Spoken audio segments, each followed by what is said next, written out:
What the fuck is it about this guy? He's really... I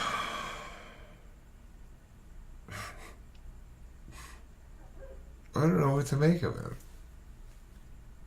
He's like half asswipe and half correct. Probably more than half correct. His woman-hating shit, though. What's up with that? It's like, it doesn't make any sense.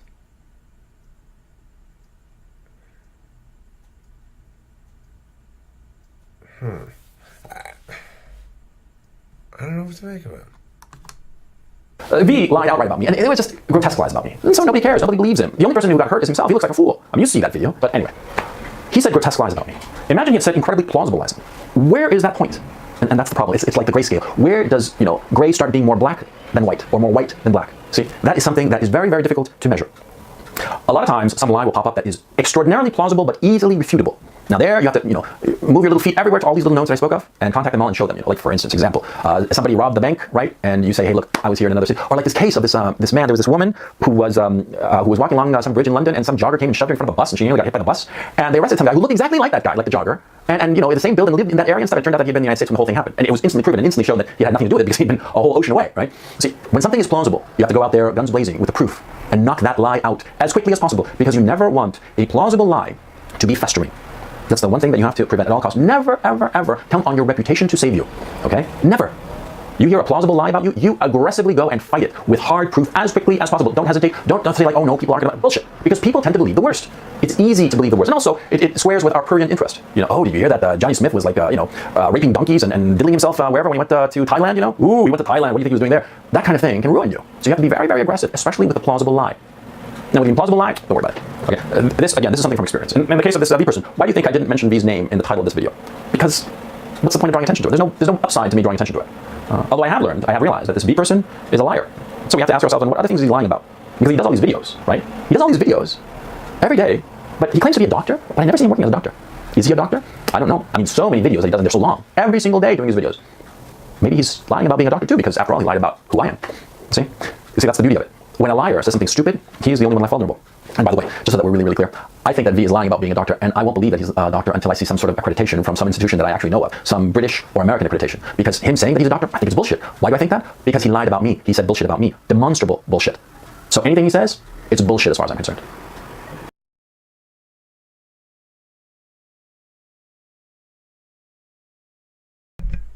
This fucking guy. These things are edited. And I wonder, does he edit them himself?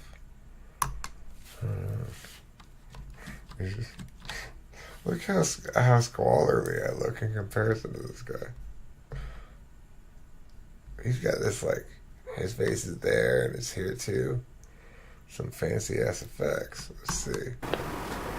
See, that's what happens to liars. They lie about you, and if you do the job right, nobody will ever believe in them in anything ever again.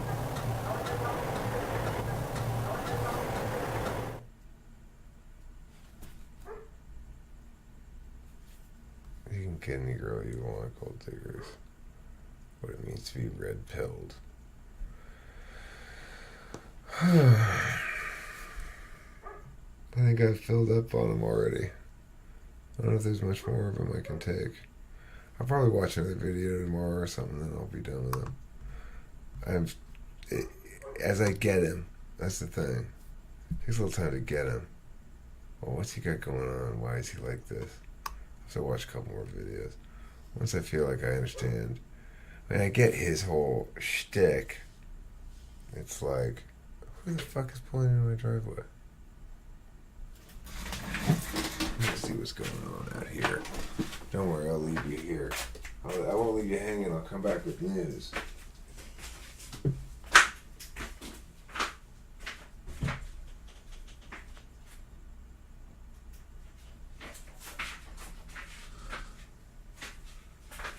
Oh, that's right. The neighbors just finished their party. It must be one of the party goers leaving. That makes sense.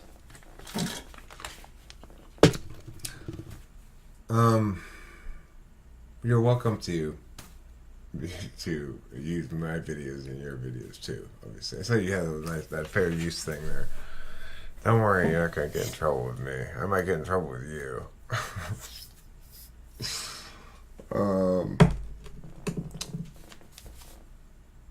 What a weird guy. Are you guys as interested in him as me, or is it just me tripping out on this guy? I gotta watch more of it now. I just have to. I don't know. I guess this is binge YouTubing. Fuck it. I'm just gonna. I put up a couple more of these things. I don't know. Let's see what else he's got to say. What it means to be red pilled. I want to see this. I actually want to know what he says about this. And this is, of course, the problem with the creation of this gap between the mainstream narrative and reality. As this gap widens, as people become the majority of people, become more and more alienated from what the elites are saying, this is a recipe for revolution. That is where we are going. Do you want to know what it is? The matrix is everywhere. It is all around us. Even now, in this very room. You can see it when you look out your window or when you turn on your television. You can feel it when you go to work, when you go to church, when you pay your taxes. It is the world that has been pulled over your eyes to blind you from the truth. What truth? That you are a slave, Neo. Like everyone else, you were born into bondage, born into a prison that you cannot smell or taste or touch. A prison for your mind. Unfortunately, no one can be told what the Matrix is. You have to see it for yourself. This is your last chance. After this, there is no turning back. You take the blue pill, the story ends. You wake up in your bed and believe whatever you want to believe. You take the red pill, you stay in Wonderland, and I show you how deep the rabbit hole goes.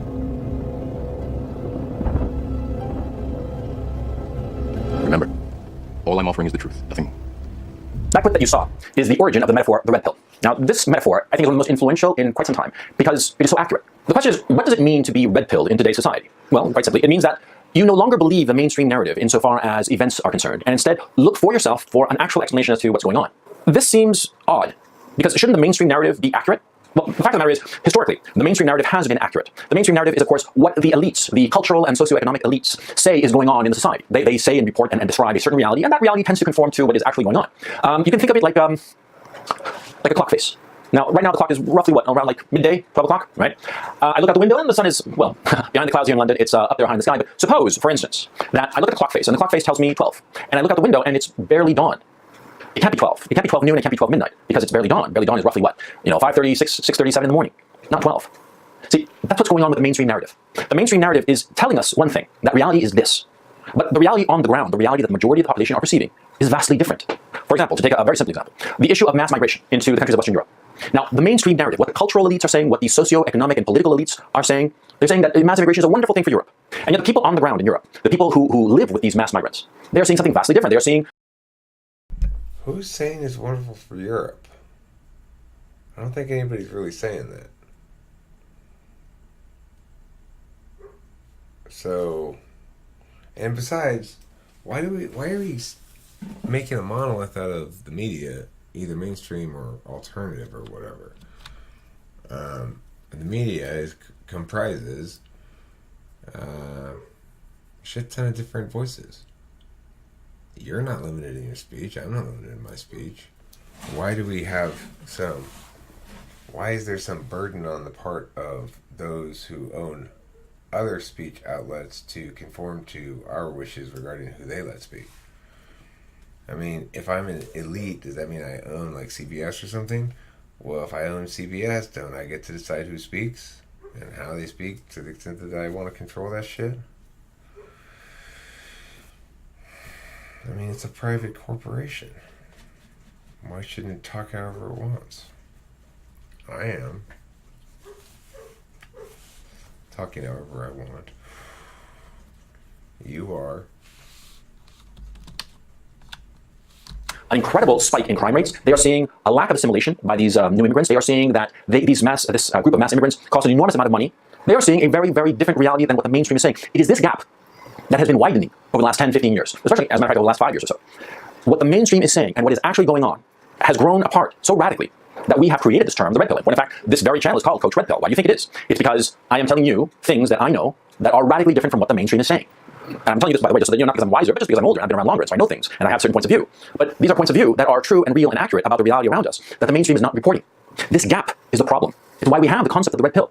Now, how did this gap originate? And this is an important question, and you should have it in the forefront of your mind. There are two reasons why this gap has originated and has grown. The first reason is economic.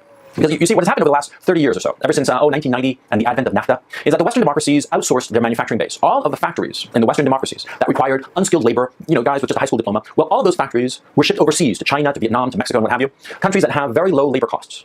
Now, this happened because the economy was deregulated during the 80s, and this allowed the free flow of capital and the deregulation of the labor markets. And so companies would close up their factories in the Western democracies, say in the United States or in Great Britain. They would close up the factory, send the factory to China, and send the capital to build the factory to China, build that factory in China, hire very cheap Chinese labor, build the same products, and ship them back to the Western democracies. Now, what happened was that everybody got very cheap consumer goods, but what happened, of course, was that a lot of people were left unemployed.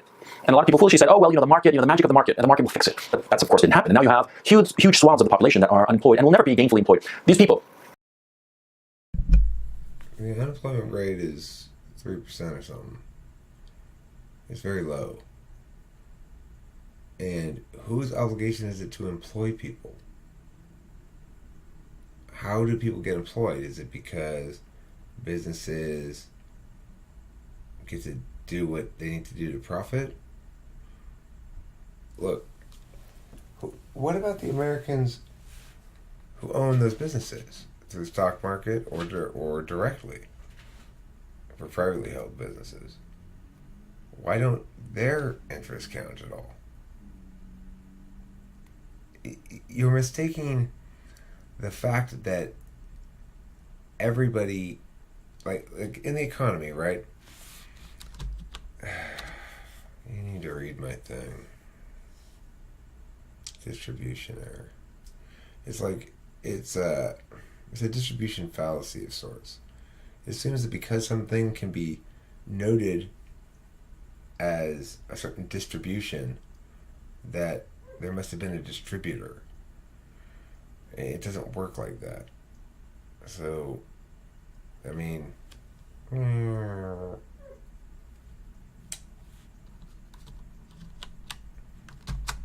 these not very educated people with barely high school diplomas, if that, who used to have a good factory job, and with that good factory job, they were able to provide for their family, own their own home, their own car, and live a fairly decent life. Well, now those people have nothing. They have no opportunities. And that group of people comprises something like 60, 70, 80% of the population, because the only people who benefit from globalization are the top 20%, especially the top 1%. The top 1%. And their service class, the lawyers, the accountants, the doctors, the interior decorators, the marketing executives, all those people in the top 20%, they benefited. They benefited from globalization. The rest of the population, the 80% of the population, they did not. So, who is responsible for this nefarious deed? Is it the dominant elites again? Those dominant elites. So, I sell things overseas sometimes. Do you want to tax the shit out of me? Or what?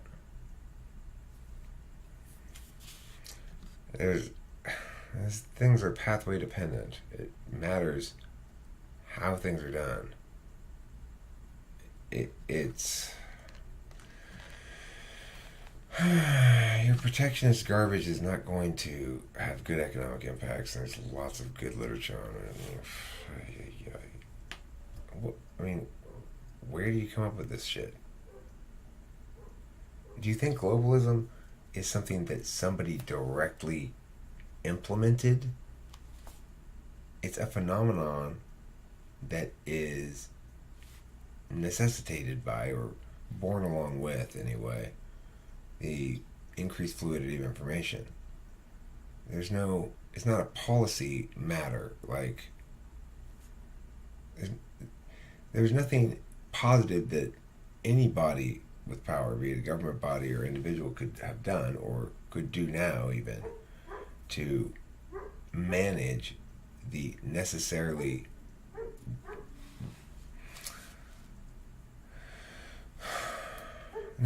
change-inducing impacts of fluid information. It's a different world, You say you're old and have experience. Well, the thing called Google Scholar. Use it. See, that was the outcome of globalization. And that dichotomy between the 20% and the 80%, you see it in every chart, in every graph of information, that the wealth and income of the 80% has remained static or has decreased, whereas that of the 20% has increased exponentially. That divide is why those people in the 20%, the elites, who create a lot of the narrative that all of the society shares, well, they are saying one thing, whereas that 80% is perceiving something completely different. That 80% includes the people who voted for Donald Trump, includes the people who voted for Brexit. You see? Because of this economic marginalization, this economic alienation, an economic marginalization and alienation that has become a social marginalization, a social alienation.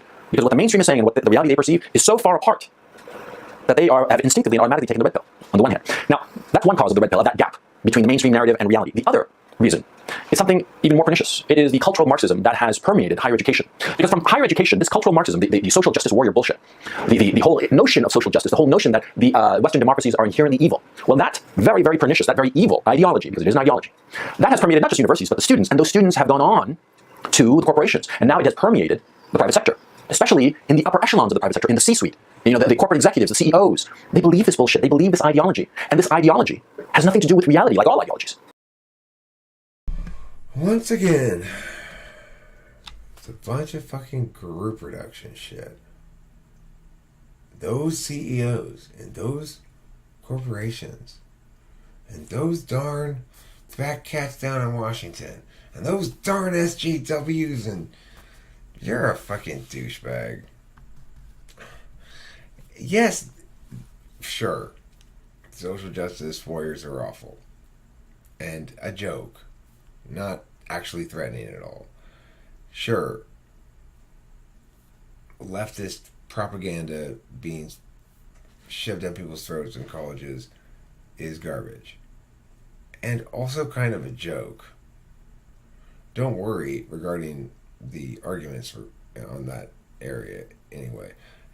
Here's the deal. I kind of have a heads up on where argumentation's going. Because even at the high school level now, people are not running identity politics anymore. It just doesn't fly. It doesn't work in the debate community. It's because it relies too much on liberal judges, and even liberal judges, if they've been debating before, they vote on the flow. They don't vote on politics like that. So, you know, the problem with identity politics is that their arguments don't win. They lose all the time. They just do nothing but lose. So they're not really much of a threat. It's really hard to be defeated by those kind of weak ass arguments. It's like you're shooting fish in a barrel here, you know. But regardless, it's not a they. They're not a monolith either.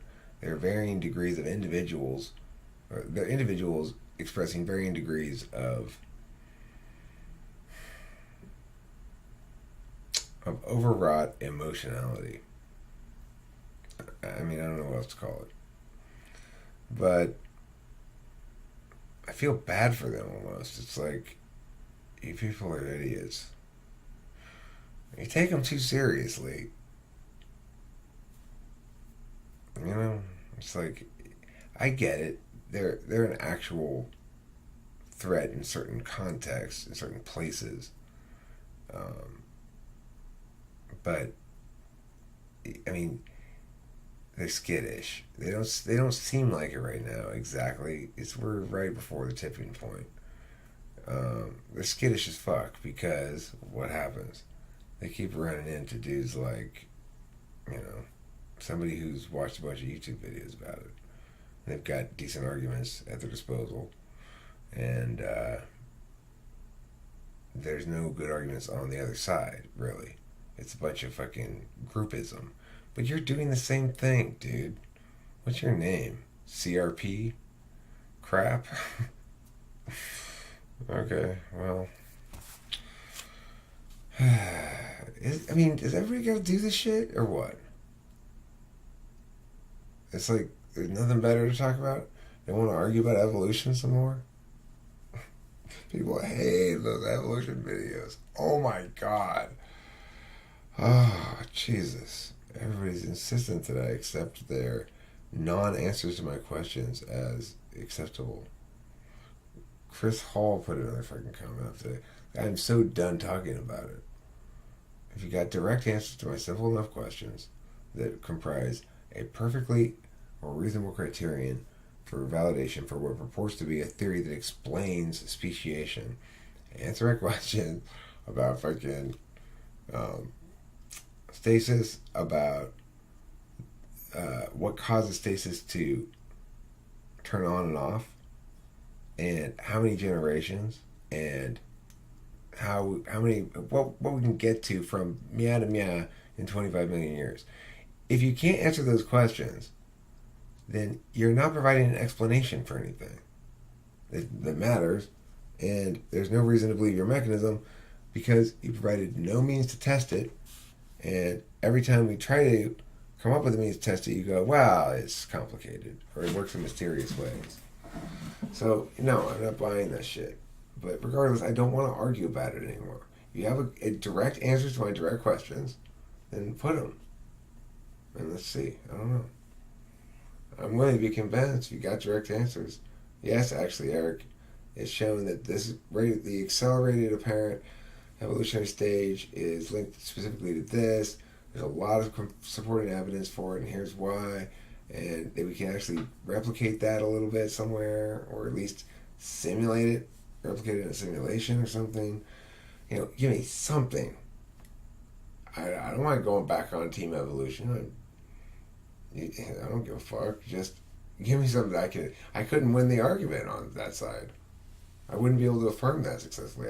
It would be like, I'd win, but it would be hollow. And that's a mess. If I were putting together a case, that'd be a fucking mess. I would have to vomit on myself all day long. In shame. Shame vomiting. I'd have to engage in a pattern of massive shame vomiting, which is not something anyone wishes to undertake, I'm sure. Okay then, good night. It's time for me to go to bed. And good night to you, Coach Red Pill.